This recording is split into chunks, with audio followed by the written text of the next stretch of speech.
Cover story manga One Piece chapter 1068 memperlihatkan pertengkaran yang semakin sengit antara Caesar Clown versus Vinsmoke Judge terkait masa lalu mereka selama berseragam Mets. Di cover story kali ini, kita bisa melihat sedikit kilas balik masa lalu mereka, di mana di situ terlihat ada Vegapunk dan sesosok bayangan misterius yang ada di belakangnya yang sepertinya adalah Queen. Nah, masuk ke inti cerita.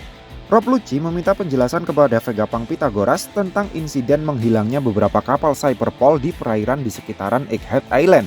Namun Pythagoras memilih bungkam dan justru tetap bersikeras menyuruh Rob Lucci dan rombongannya segera pergi meninggalkan perairan.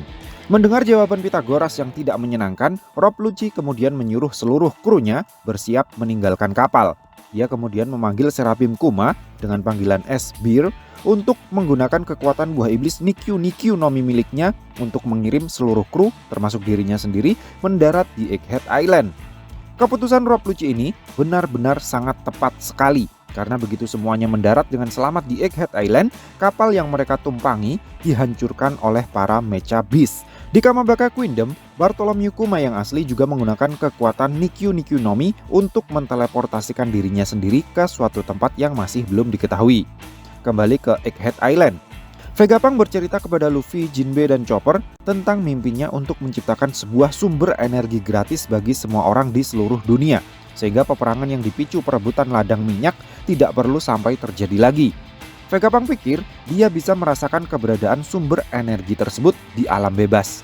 Namun semakin dekat dengan sumber energi baru terbarukan tersebut, penelitiannya itu membawanya semakin dekat juga dengan sumber energi misterius dari masa kerajaan kuno. Oleh karena dianggap tahu terlalu banyak itulah, dia merasa akan segera dihabisi oleh pemerintah dunia.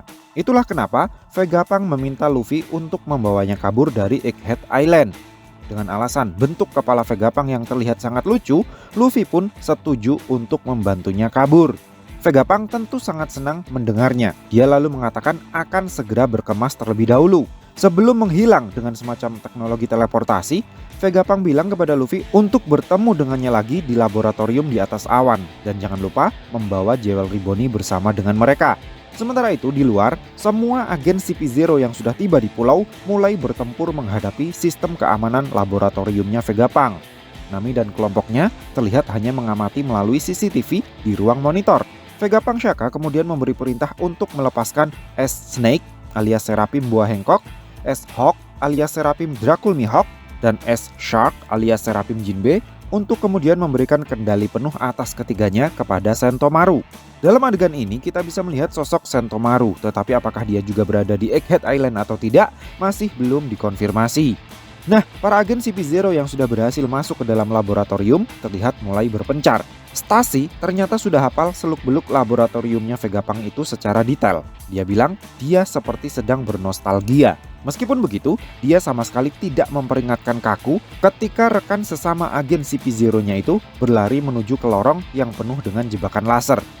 Di momen yang sama, Vegapunk Atlas tiba-tiba muncul dan menyerang Rob Lucci. Vegapunk Shaka sempat mencoba untuk menghentikan Atlas, tetapi peringatannya itu sama sekali tidak dihiraukan.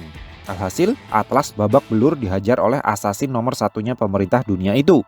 Dengan menggunakan teknik Rokugan, Lucci menghancurkan Atlas hingga berkeping-keping. Namun, meski kepalanya terlihat hanya tersisa separuh, Atlas sepertinya masih belum tewas sepenuhnya. Di akhir chapter, kita bisa melihat Luffy dan kelompoknya yang sedang berlari menuju ke suatu tempat sambil menggendong Jewelry Bonney yang masih belum sadarkan diri. Tiba-tiba, di sebuah lorong, mereka berpapasan langsung dengan Rob Lucci dan para agen Cyberpol yang bersamanya. Rob Lucci jelas kaget. Dia terlihat sama sekali tidak menyangka akan bertemu dengan orang yang dulu pernah menghajarnya di tempatnya Vegapunk. Demikian juga dengan Luffy. Dia juga terlihat tidak menyangka akan bertemu lagi dengan pria merpati yang dulu pernah dihajar itu. Jadi, apakah pertarungan Luffy versus Lucci jilid 2 akan terjadi lagi? Dan masihkah akan berjalan sesengit yang terjadi di jilid satunya?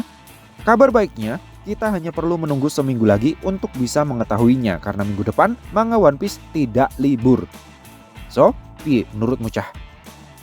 Terima kasih sudah mampir ke channel kami. Jangan lupa like, share, dan subscribe jika menurut kalian video-video kami cukup menarik untuk ditonton. Sampai ketemu lagi dalam video kami yang berikutnya and matur nuwun.